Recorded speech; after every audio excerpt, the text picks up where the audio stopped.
अगर आप रिटायर हो गए और सोशल मीडिया पर सुरक्षा से जुड़े कुछ पोस्ट करते हैं तो आपको बरतनी होगी सावधानी, अन्यथा आपकी पेंशन रुक सकती है। संशोधित नियमों के अनुसार जिम्मेदार अधिकारी को यह फैसला करने का अधिकार होगा कि प्रकाशन के लिए प्रस्तावित सामग्री संवेदनशील है या असंवेदनशील। इसके मुताबिक अब खुफिया या सुरक्षा से संबंधित संगठनों से रिटायर्ड अधिकारी बिना इजाज़त कोई भी चीज़ प्रकाशित नहीं कर सकते हैं। पश्चिम बंगाल में भाजपा बनाम ममता का दंगल रुकने का नाम नहीं ले रहा है। चुनाव के बाद भाजपा की करारी शिकस्त के बाद बंगाल में राजनीतिक हिंसा का दौर ने भाजपा को बेचैन कर दिया है। इसी बीच पीएम का गुजरात दौरा, वह सचिव प्रकरण पर सहमत का खेल अभी भी चल रहा है। इसी बीच इस खबर ने एक बार फिर भाजपा की बेचैनी बढ़ा दी है कि कई बड़े नेता भाजपा को छोड़ने वाले हैं जो टीएमसी से आए हुए नेता रहे। यह आरोप बीजेपी के सीनियर नेता तथागत राय ने जताई है, जबकि वहीं दिलीप घोष ने कहा है कि हिंसा की राजनीति से डर कर भी कुछ लोग वापस जा रहे हैं। दूसरी खबर भी बंगाल से ही आती है। केंद्र बनाम ममता में छिड़ी जंग में दोनों का भले ही कुछ न हो, लेकिन तकरार में पिसकर रह गए हैं पूर्व मुख्य सचिव। इनको हो सकती है 2 साल की जेल। केंद्रीय गृह मंत्रालय ने बंगाल के पूर्व सचिव बंदोपाध्याय को कारण बताओ नोटिस जारी कर 72 घंटे के भीतर लिखित स्पष्टीकरण देने को कहा है।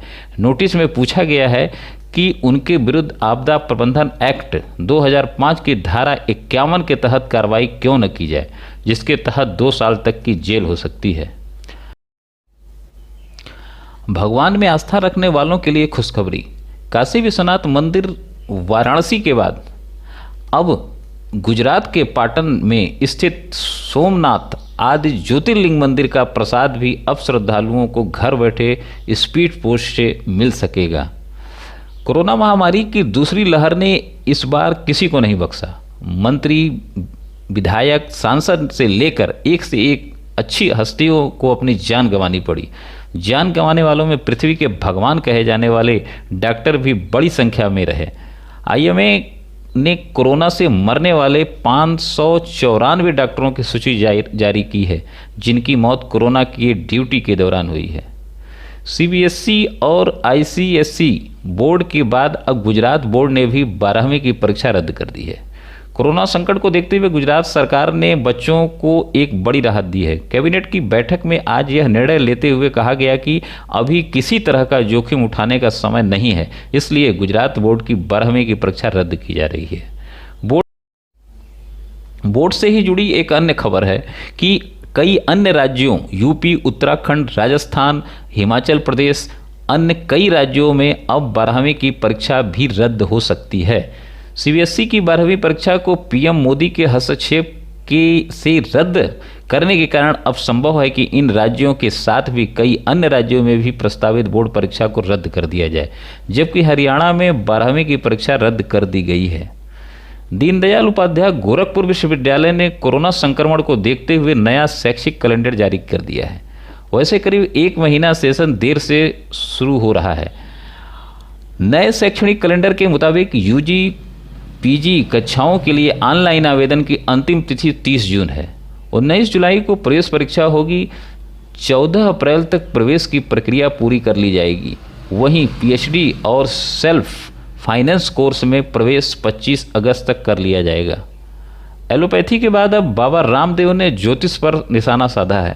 उन्होंने कहा कि किसी ज्योतिष ने यह नहीं बताया कि कोरोना आने वाला है, किसी ने यह नहीं बताया कि इसके बाद ब्लैक फंगस भी आने वाला है। एलोपैथी के बाद अब बाबा रामदेव ने ज्योतिष पर निशाना साधा है। योग गुरु स्वामी रामदेव ने कहा है कि सारे मुहूर्त भगवान ने ही बना रखे हैं। ज्योतिषी काल, घड़ी, मुहूर्त के नाम पर बहकाते रहते हैं। यह भी पूरे 1 लाख करोड़ की इंडस्ट्री है। अगर आप सोशल मीडिया पर लड़की समझकर हाय हेलो कर दोस्ती बढ़ाते हैं तो सावधान हो जाइए। वाराणसी में इन दिनों सोशल मीडिया पर लड़कियों की फर्जी आईडी बनाकर दोस्ती कर लूटने की घटना में तेजी से इजाफा हुआ है। जालसाज पहले लड़की की फर्जी आईडी बनाकर चैटिंग करते हैं। जब उन्हें लगता है कि सामने वाला उनके झांसे में आ गया है तो वह फिर किसी भी तरीके से उनसे रुपए ऐड कर गायब हो जाते हैं। विगत 10 दिनों में 3 मामले सामने आए हैं, जिसके तहत झांसे में आने वाले लोगों को लाखों रुपए का चूना लग चुका है।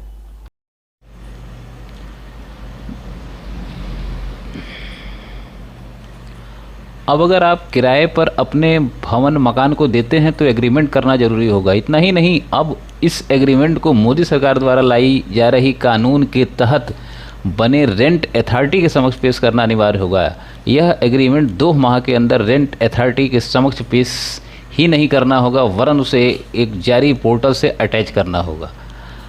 सेंट्रल विस्टा प्रोजेक्ट निर्माण को हरी झंडी देने वाले दिल्ली हाई कोर्ट के फैसले को अब सुप्रीम कोर्ट में चुनौती दे दी गई है। सुप्रीम कोर्ट के समक्ष दायर इस विशेष अनुमति याचिका में कहा गया है कि कोविड-19 महामारी की दूसरी लहर के चरम पर हाई कोर्ट की ओर से सेंट्रल विस्टा पुनर्विकास परियोजना को आवश्यक गतिविधि बताना उचित नहीं है, वह भी खास तौर पर जब पूरे देश में लॉकडाउन की अवधि के दौरान आवश्यक कार्यों पर रोक लगी हुई है।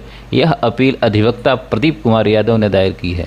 यूपी चुनाव को लेकर इस समय भाजपा में जबरदस्त मंथन चल रहा है। लखनऊ में 3 दिन बैठक के बाद अब मोहन भागवत संघ के शीर्ष पदाधिकारियों संघ कल दिल्ली में बैठक करेंगे। अखिल भारतीय प्रचार प्रमुख सुनील आम्बेडकर ने बताया कि आरएसएस के प्रमुख मोहन भागवत की यह दिल्ली की नियमित यात्रा है, वह कई बैठकें करेंगे। सभी सह कार्यवाहक और सह सरकारवाह दत्तात्रेय होसबेल जी भी इसमें मौजूद होंगे। किसान आंदोलन का नेतृत्व कर रहे राकेश टिकैत ने कहा कि किसान आंदोलन 2 साल भी चल सकता है। यह बात उन्होंने आज रामपुर में एक किसानों के बीच में कही। गौरतलब है कि 3 कृषि कानून को वापसी को लेकर किसान 6 माह से दिल्ली के बॉर्डर पर आंदोलन कर रहे हैं। यूपी बोर्ड के छात्र 9वीं और 11वीं की वार्षिक परीक्षाफल के आधार पर प्रमोट किए जाएंगे। इसके साथ ही उत्तर प्रदेश के माध्यमिक शिक्षा विकास विभाग ने कक्षा 6, 7, 8, 9 और 11 के छात्रों को अगली कक्षा में प्रमोट करने का दिशा निर्देश जारी कर दिया है।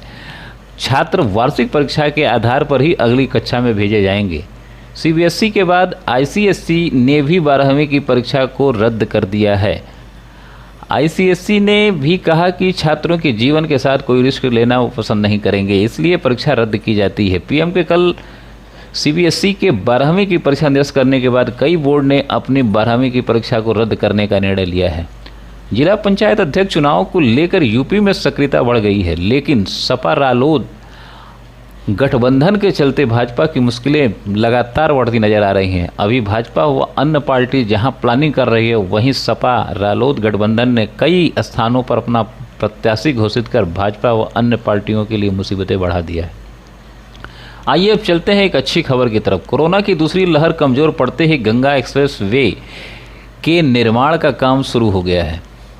गंगा एक्सप्रेस वे 12 जिलों की 30 तहसीलों से होकर गुजरेगा। इस पर लागत की बात की जाए तो इस पर 36,410 करोड़ रुपए खर्च होंगे। मेरठ से प्रयागराज तक बनने वाले एक्सप्रेस वे के लिए जिले के सुरांव तहसील में 20 गांवों में भूमि अधिग्रहित की जानी है।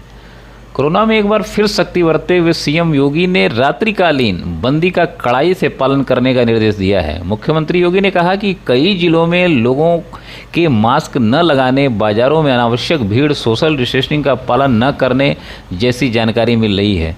पुलिस प्रशासन को सक्रियता बढ़ाने की जरूरत है। शाम 6 बजे से ही टीमें विभिन्न इलाकों में सक्रियता के साथ दिखनी चाहिए। सर्वोच्च अदालत ने केंद्र सरकार से पूछा है कि अब तक कितने लोगों को कोविड-19 टीके की एक या दोनों खुराकें दी जा चुकी हैं। अदालत ने यह भी पूछा है कि गांवों और शहरों में कितनी फीसदी आबादी को टीका लग चुका है। इसके साथ ही शीर्ष अदालत ने वैक्सीन खरीद का पूरा ब्यौरा भी मांगा है। न्यायालय ने केंद्र को निर्देश दिया है कि वह कोविड-19 टीकाकरण नीति पर अपनी सोच दर्शाने वाले प्रासंगिक दस्तावेज और फाइल नोटिंग रिकॉर्ड पर रखे। उत्तर प्रदेश के गोरखपुर जिले में एक रोचक मामला सामने आया है। यहाँ चौरी चौरा के सरदार नगर इलाके में रामपुर गांव में बुधवार को एक युवती बाजे गाजे के साथ बारात लेकर एक युवक के घर पहुंच गई। आरोप है कि युवती का प्रेम प्रसंग युवक से बीते 1 साल से चल रहा था, लेकिन सेना में नौकरी पाने के बाद युवक का मन बदल गया और उसने शादी से इनकार कर दिया। युवती का कहना है कि युवक की 2 दिन बाद ही दूसरी लड़की से शादी होने वाली है और यदि युवक ने शादी नहीं की तो वह आत्महत्या कर लेगी। अगर आपको हमारा यह वीडियो पसंद आया हो तो इसे सब्सक्राइब और लाइक व शेयर अवश्य करें। आप इस खबर को विस्तृत रूप से हमारे वेबसाइट 24timestoday.com पर भी पढ़ सकते हैं। धन्यवाद।